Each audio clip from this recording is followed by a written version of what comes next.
All right, my friends, let's keep moving on. I think we're up to part 5 of chapter 7, Consequences of Disclosure.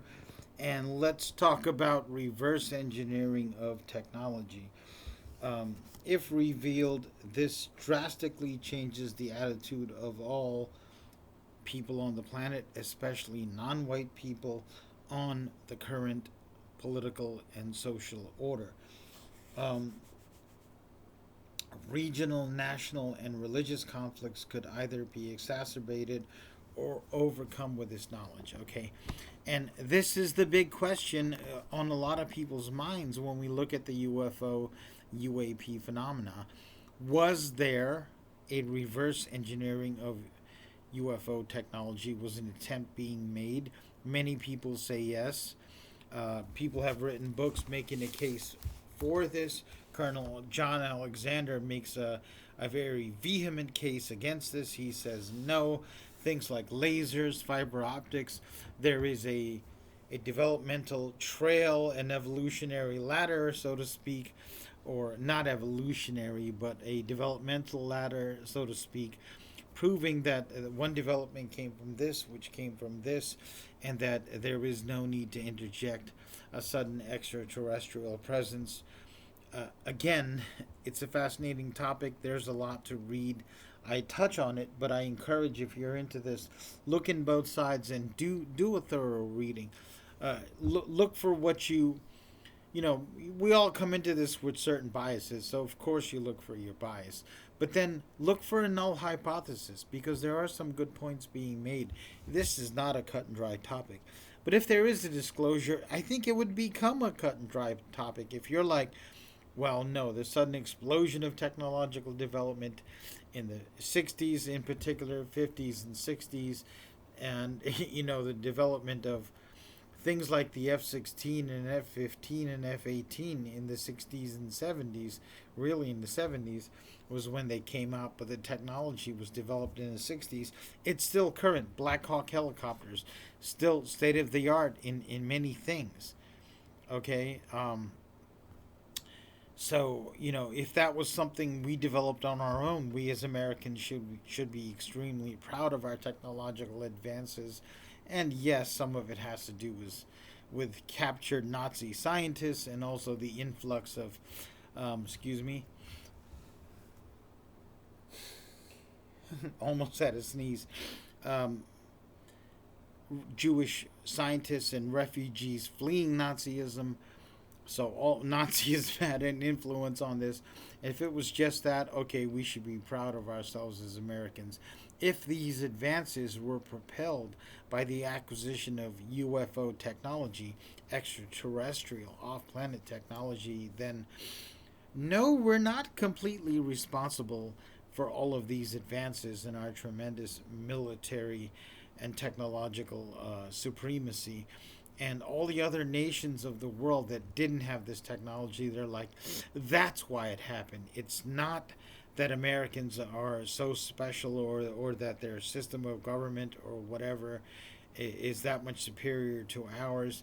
It would create a lot of resurgence of perhaps nationalistic or ethnocentric thinking, religious and cultural centrism, and resurgence of pride in those things, and saying, no, what we need to do is we need to get that technology. So,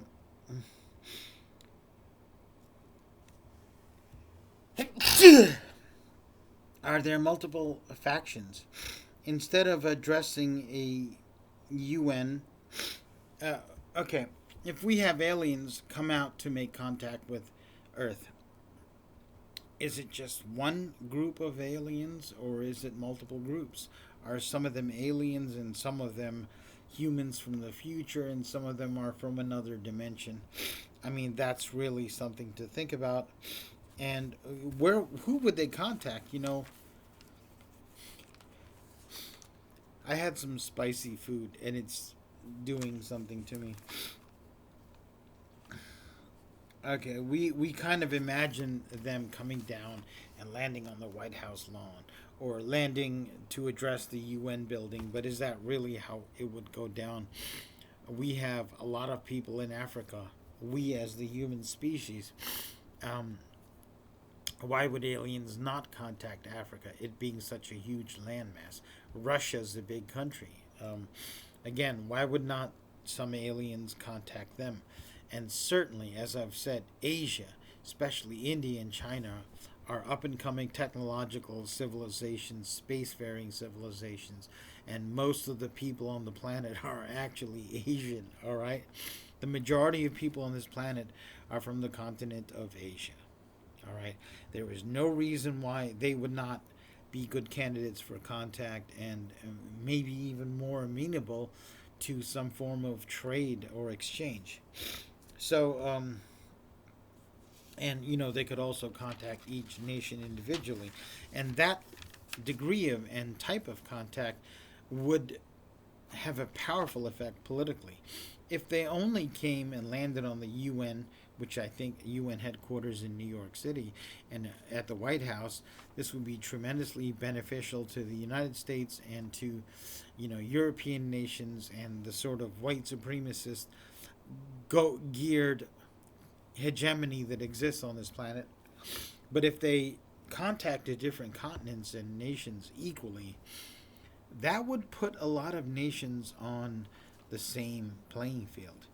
If India and China and the United States and England and Swaziland and South Africa and Kenya and Tibet all had the same level of technology, the same fusion reactors, matter antimatter reactors, I mean, it would make any kind of war very risky, because even a small nation like Tibet with this technology could easily penetrate U.S. airspace and, be potentially threatening.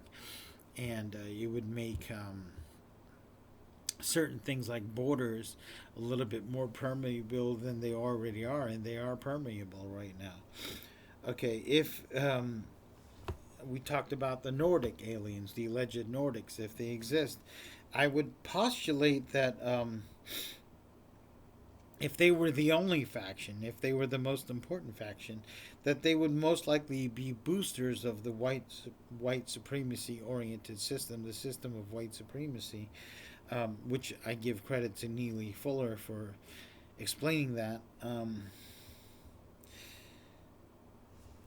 And if these Nordics, are they subjects of other aliens, or are they an independent branch?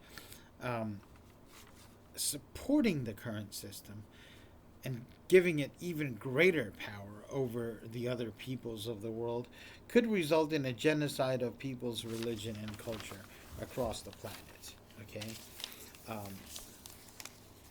If the aliens are physically repulsed by white skin and European features, they might help to take down the current hegemony.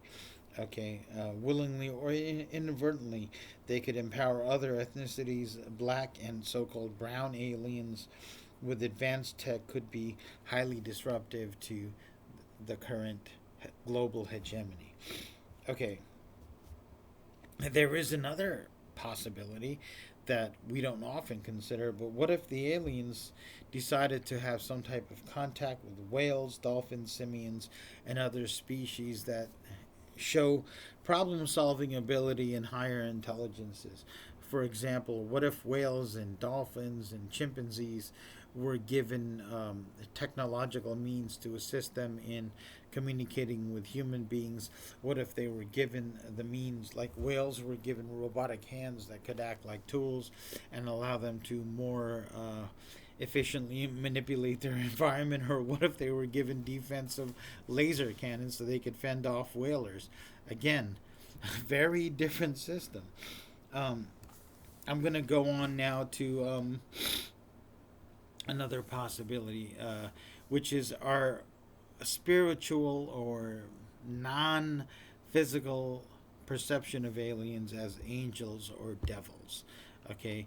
Many people, when they hear about this phenomena, with very little investigation, I'm going to add, they're like, well, they're demons or they're angelic beings come to help us.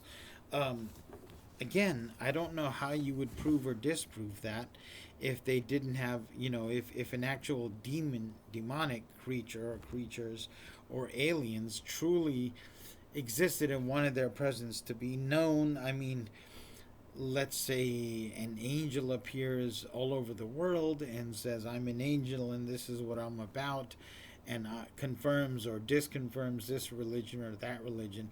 Again, what a disruptive to the current order event that would be. Same thing with the demonic devil or host of devils. I mean, you know, we hear different mythologies, but we don't see anything like that happening in the real world. People like, devil made me do it. But I mean, supposedly a devil or demon can show up 100 foot tall with flaming whip and, do all these supernatural things. We don't see it in the world. It's almost comical. Like, this devil made this boy steal a candy bar. I'm like, you would think a supernatural being with such power would be doing something else, right? Instead of such small things. But I would talk to people like that, try to give them a rational talk. For example, these UFOs, UAPs, they show up on radar, they have mass, they use technology, and that part of them that has mass, that shows up on radar, that shows up on infrared, that can be visually tracked, that looks metallic, obviously interacts with our observable physical world the same way we do, but just apparently has better power, propulsive, and material science capabilities. They don't appear to be supernatural, and you know, uh, people with a rational, educated background will tend to agree with that. Okay, well, what would an angel need with a car? What would an angel need with, should angels show up on radar at all? They're spiritual beings. Same thing with devil, right?